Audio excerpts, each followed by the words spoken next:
मित्रों, श्रीमद् भागवत गीता में श्री कृष्ण कहते हैं कि इस प्रकृति ने सभी जीवों की रचना की है। इसके साथ ही परिश्रम से पेट भरने की व्यवस्था भी की है। वहीं संसार के सभी जीवों में सिर्फ मनुष्य ही है जिसने मुद्रा का आविष्कार किया। इसके साथ ही उसने ही इसे कमाना भी सीखा। लेकिन आश्चर्य की बात है, मनुष्य इतना सब के बाद भी अपना पेट नहीं भर पाया। इसका सबसे बड़ा और इकलौता कारण है लोभ। इस संसार में कोई भी जीव हो, चाहे मांसाहारी या शाकाहारी, वो उतना ही शिकार करता है कि वो जी सके। कुछ इकट्ठा नहीं करते, पर मनुष्य इकट्ठा करता रह जाता है, जिसके परिणाम स्वरूप वो ना ही अपने मन की भूख मिटा पाता है और ना ही अपने पेट की। अगर कुछ अर्जित करना है तो वो है शुभ कर्म और नाम, वरना इस दुनिया से भूखे पेट ही जाना पड़ेगा। श्री कृष्ण कहते हैं कि कई चीजें होती हैं जो एक मनुष्य के भाग्य को बिगाड़ सकती हैं। उन्हीं में से एक है संगति। संगति एक ऐसी चीज है जो मनुष्य के भाग्य को सही भी कर सकती है और खराब भी कर सकती है। संगति अगर अच्छी होती है तो मनुष्य का भाग्य गुणवान हो सकता है, और यदि संगति बुरी है तो आपके अंदर नकारात्मक विचार उत्पन्न होंगे जो व्यक्ति को गलत रास्ते पर भी ले जा सकते हैं। श्री कृष्ण के अनुसार व्यक्ति का भाग्य केवल उस पर निर्भर नहीं करता, बल्कि उसके जीवन में रहने वाले लोगों का भी असर उसके भाग्य पर पड़ता है। चाहे फिर वो मित्र हो, प्रेमी प्रेमिका हो या फिर सहयोगी, सभी का आपके भाग्य पर असर पड़ता है। एक मनुष्य के जीवन में उसके भाग्य पर सबसे ज्यादा असर उसके पति या पत्नी की वजह से पड़ता है। श्री कृष्ण की माने तो ये एक दूसरे से जुड़े हुए होते हैं। व्यक्ति को अपनी संगति का बहुत ध्यान रखना चाहिए।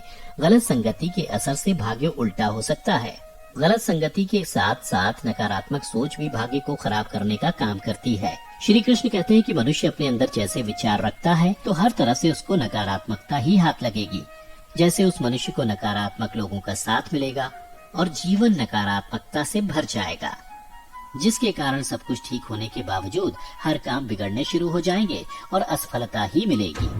वहीं शास्त्रों में ऐसी मान्यता है कि अगर कोई इंसान रोजाना तुलसी के पास दीपक जलाए तो उसके जीवन से हर प्रकार की नकारात्मक शक्ति दूर रहती है। मित्रों, श्री कृष्ण कहते हैं कि किसी को धोखा देना या उसका विश्वास तोड़ना आपके भाग्य को बुरी तरह नुकसान पहुंचा सकता है।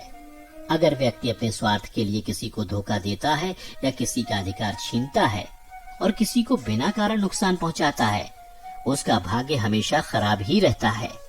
कहा जाता है कि 7.5 लोगों को बुरे परिणाम देती है, पर सत्य यह है कि 7.5 व्यक्ति के कर्मों के अनुसार उन्हें फल देती है।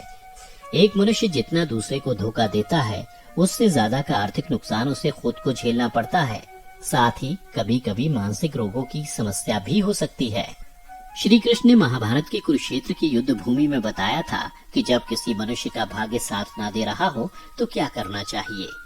उन्होंने कहा है कि हमारे कर्म ही निर्धारित करते हैं कि हमारा भविष्य कैसा होगा, लेकिन अगर फिर भी हमारे साथ अनचाहा गलत व्यवहार हो तो हमें इसमें भी चिंता करने की आवश्यकता नहीं है। चिंता किसी भी चीज का समाधान नहीं होती। इसके बजाय हम लोग कोशिश कर सकते हैं कि जीवन की विपरीत परिस्थितियों को जीत लें।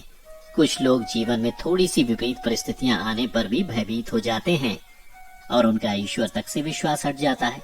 लेकिन ऐसी स्थितियों में कभी भी ईश्वर के ऊपर से भरोसा नहीं हटाना चाहिए। अगर आप ईश्वर पर भरोसा करते हैं तो आपको चिंता की कोई आवश्यकता ही नहीं, क्योंकि विधाता ने हर समस्या का समाधान उसके साथ ही भेजा है। इसलिए विपरीत परिस्थिति में केवल संयम और मेहनत की आवश्यकता है, अन्य ईश्वर स्वयं समाधान करेंगे। तो मित्रों, आज की इस वीडियो में बस इतना ही। हम उम्मीद करते हैं कि हमारी वीडियो के जरिए आपको कई सवालों के जवाब मिल गए होंगे।